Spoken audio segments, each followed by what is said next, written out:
Naona pia Wakenya, na ningependa kuwarai Wakenya wenzangu, wengine wanaanza kuandika hizi barua huko, barua pepe, wakienda kushtumu serikali katika asasi za kimataifa.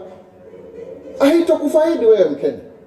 Ni vizuri hata kama tuna tofauti zetu za hapa nchini, lakini katika kiwango cha kimataifa tuonyeshane kwamba tupo pamoja. Wengine hata wanaanza kusema kwamba wageni mashuhuri wasije kutembelea nchi hii.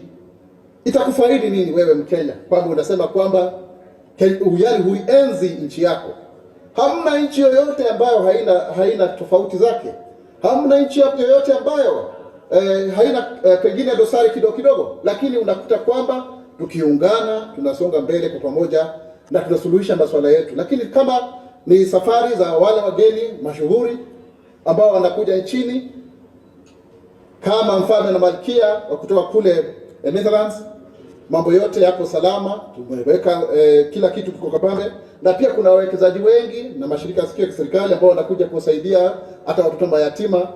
Tutakuwa tukizungumzia hata na wakulima, wapiga biashara na wadau tofauti tofauti. Kwa hiyo tafadhali tuzungumzie nchi yetu ya Kenya kwa njia ambayo inafaa ili tuweze kusonga mbele.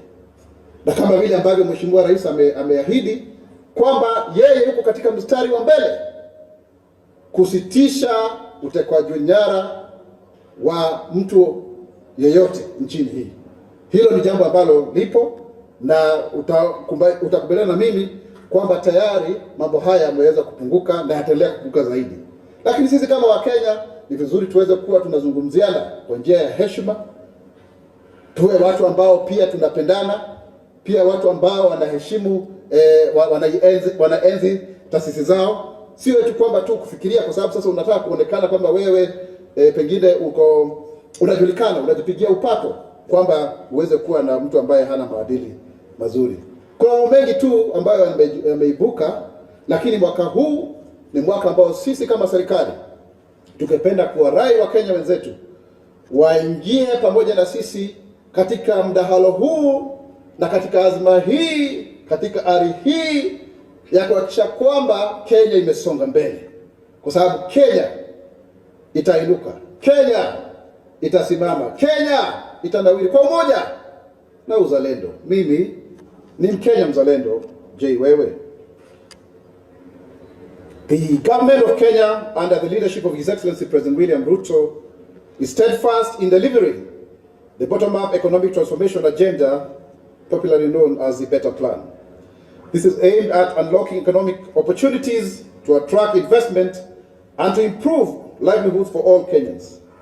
This commitment has seen Kenya emerge as a global leader in startup funding, attracting $638 million in 2024, representing 29% of Africa's total startup funding, according to the Big Deal Africa. This surge is underpinned by innovative government policies and initiatives, such as ensuring there is a stable macroeconomic environment for investment, and also the digitalization of our business through the Digital Superhighway program under the Better Plan, which aims at connecting Kenyans through 100,000 kilometers of broadband fiber optic infrastructure. And also, of course, there is a Startup Act that is very, very crucial. In fact, this superhighway, 100,000 kilometers, we have an agreement with the World Bank where we put in place measures to ensure that we secure 53 billion Kenya shillings in that regard.